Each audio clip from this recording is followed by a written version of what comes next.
킹메이커입니다. 이번에 제가 준비한 것은요, 20대 대통령 부동산 공약 살펴보기 첫 번째입니다. 정말 치열한 경쟁 끝에 국민의힘 윤석열 후보가 48.56%의 지지를 얻으며 새로운 대통령이 되었습니다. 이제 2027년까지 윤석열 대통령의 시대가 왔습니다. 대통령의 부동산 공약을 살펴보는 시간을 가지겠습니다. 자료는 국민의힘 공약자료실에서 가지고 왔습니다. 첫 번째 페이지를 보시면요. 보통 중요한 것은 첫 번째에 나오죠. 공정과 상식으로 만들어가는 새로운 대한민국. 공정과 상식, 이게 포인트인 것 같습니다. 그리고 첫 번째를 이제 살펴보면 부동산 정상화를 하겠다는 것입니다. 말도 많고 탈도 많았죠. 부동산 문제, 요것을 이제 정상화를 하겠다는 말입니다. 현 정부의 부동산 정책의 실패는 공급의 때를 놓쳤다는 것이 전문가들의 공통된 의견입니다. 그래서 대규모 공급 계획이 들어가 있습니다. 첫 번째, 시장 안정과 국민 주거 향상을 위해 수요에 부응하는 주택을 충분히 공급하겠습니다. 살펴보면 이제 5년간 250만 호 이상의 공급, 수도권 130만 호 이상, 최대 150만 호, 재건축, 재개발 47만 호, 수도권 30만 5천만 호, 도심 역세권 복합개발 20만 호, 수도권 13만 호, 국교묘지 및 차량기지 복합개발 18만 호, 수도권 14만 호, 소규모 정비사업에 10만 호, 수도권 6.5만 호, 공공택지 142만 호, 수도권 74만 호, 기타 해서 13만 호, 서울 상생주택 매입약적 민간주택이 이렇게 되어 있습니다. 이렇게 살펴보시면 주택 공급에 대한 이야기가 쭉 되어 있습니다. 지금 주택을 이제 공급 많이 하겠다는 이제 시그널을 주고 있고요. 한 번에 이렇게 많은 주택이 지어지면 좋겠지만 토지 확보라든지 보상이라든지 이렇게 진행을 하는데 이제 좀 많은 시간이 소요될 것으로 생각이 됩니다. 특히 서울은 토지 택지가 없기 때문에 더욱 힘이 될 거라고 좀 생각이 되고요. 이제 재개발, 재건축, 소규모 정비 사업을 이제 규제를 풀어서 이제 공급하겠다는 것으로 보입니다. 쉽게 말해서 요 250만 호 중에 절반이라도 되었으면 이제 주택 공급에 문제가 없을 것으로 좀 생각이 됩니다. 네, 두 번째를 한번 살펴보겠습니다. 재개발, 재건축, 리모델링 활성화하여 수요가 있는 곳에 공급을 늘리겠다. 재개발, 재건축, 정밀안전진단 기준의 합리적 조정, 30년 이상 노후 공공주택 정비안전진단 면제 추진, 재건축 초과이익 환수제 완화, 분양가 규제 운영 합리화, 기부채납 운영 기준 마련, 사업성이 낮은 지역 공공자녀 재개발 추진, 신속한 리모델링 추진을 위한 법적 제도 개선. 여기서 이제 30년 이상 된 거는 이제 면제를 해서 빨리 진행을 할 수 있게 만들겠다. 재개발, 재건축을, 리모델링을 활성화하겠다라는 것을 보이고요. 제 30년 이상은 이제 안전진단을 면제를 해서 진행이 활발하게 만들겠다라는 것입니다. 그리고 재건축 초과이익 환수제를 완화해서 지금 강남 4구라든지 서울 쪽에 이제 이것 때문에 사실 좀 재건축이 많이 안 됐잖아요. 그래서 이런 부분을 풀어줘서 재건축을 진행할 수 있게 새 아파트가 지어줄 수 있게 하겠다는 것입니다. 그리고 분양가 규제 운영 합리화도 마찬가지로 이제 민간은 풀어주고 공공은 가져가는 당연한 얘기죠, 사실. 그래서 이제 분양가를 자율화하겠다는 뜻입니다.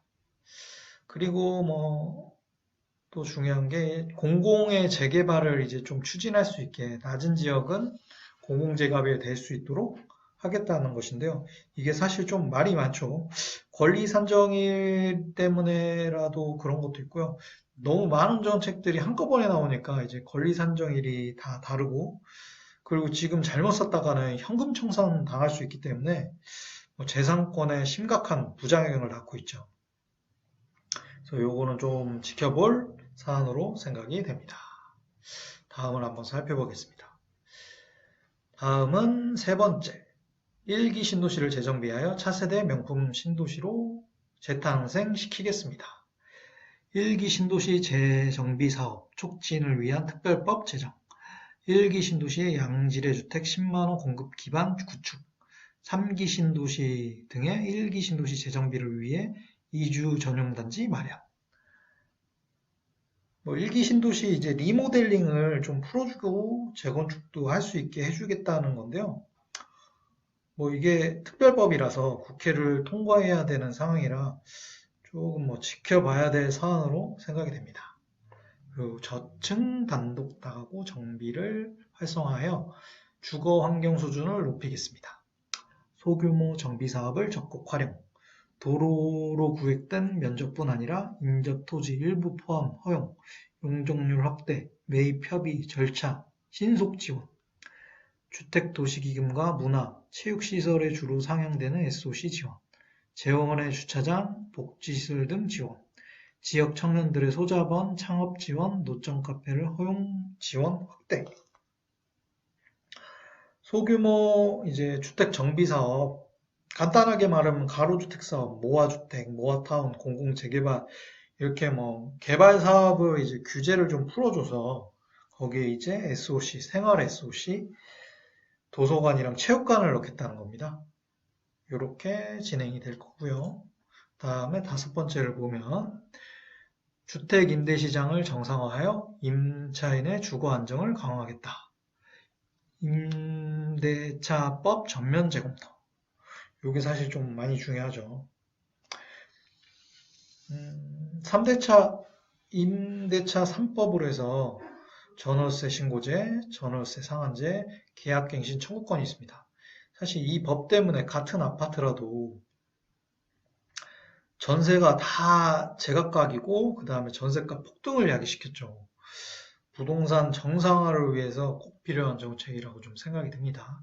그리고 등록사업자 지원제도 재정비.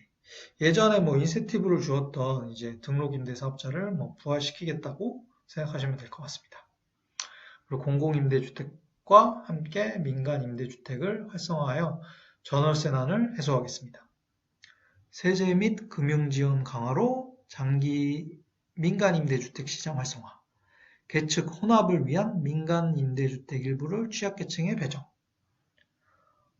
민간임대사업자에게 이제 인센티브를 주고 해서 민간주택 공급을 활발히 하겠다는 거라고 생각하시면 될 것 같습니다. 그리고 제일 중요한 부동산 세제 정상화를 하겠다. 부동산 세제 전반의 정상화 방안을 추진, TF 구성. 부동산 공시가격, 종합부동산세, 양도소득세, 취득세 이렇게 되어 있습니다. 여기서 공시가격은 이제 투명하게 공급하고 2020년 수준으로 하는 2년 전으로 다시 돌린다는 거죠. 그러면 아마 이게 공시가격이 기준이 되는 게 종합부동산세라 재산세가 연결이 되기 때문에 요거를 조금 낮춰주겠다라는 걸로 보여집니다. 그리고 양도소득세 중요하죠. 요게 2년 동안 이제 한시적으로 배제돼서 일반 과세가 되기 때문에 이게 좀 중요한 사안입니다. 똘똘한 한 채가 중요해지겠죠. 그리고 취득세는 단일화하고 누진세율, 초과 누진세율로 전환. 그리고 생애 최초 주택 구매를 대해서는 이제 취득세 면제나 1% 단위세를 적용하겠다는 것입니다. 그리고 여덟 번째, 주택 대출 규제 완화와 다양한 주택 금융 제도로 주거 사다리를 복원하겠습니다.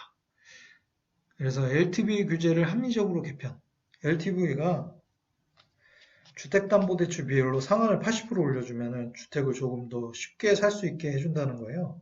그래서 목돈이 없는 신혼부부나 청년에게 좀 좋은 주택이라고 생각이 됩니다. 네.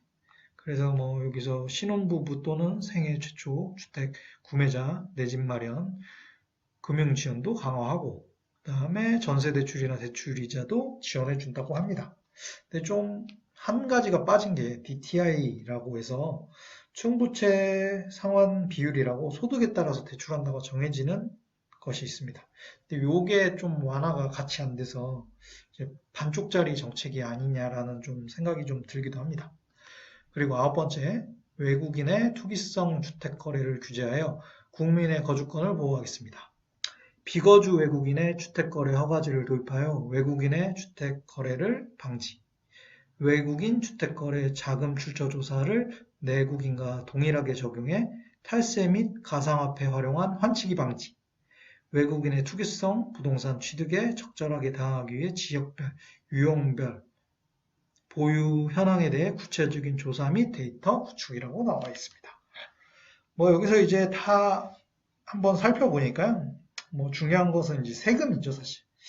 양도세랑 취득세, 종합부동산세 다 이제 중요하고요. 요거를 이제 규제를 완화해서 부동산을 정상화하겠다는 정책들입니다. 뭐 그 중에서도 이제 다주택자 양도세, 중과세 2년을 배제할 경우 서울과 먼 곳, 양도세가 적은 곳부터 우선은 먼저 정리를 할 거잖아요. 그렇게 되면은 똘똘한 한 채가 점점 더 중요해지는 시대라고 생각이 됩니다. 그리고 많은 정책들이 이제 나왔지만 사실 현재 상황이 여소야대 상황이라서 이제 많은 부분들이 이제 진행이 될 수도 있고 될 수 없는 것들도 좀 보입니다. 몇몇 정책들만 진행될 것으로 생각이 됩니다. 우선 바로 진행될 것이라고 생각되는 것은 대통령과 국토부 장관이 바꿀 수 있는 것부터 된다고 생각합니다. 이 부분을 인지하시고 투자를 진행하시면 좋을 것으로 생각됩니다. 이상입니다.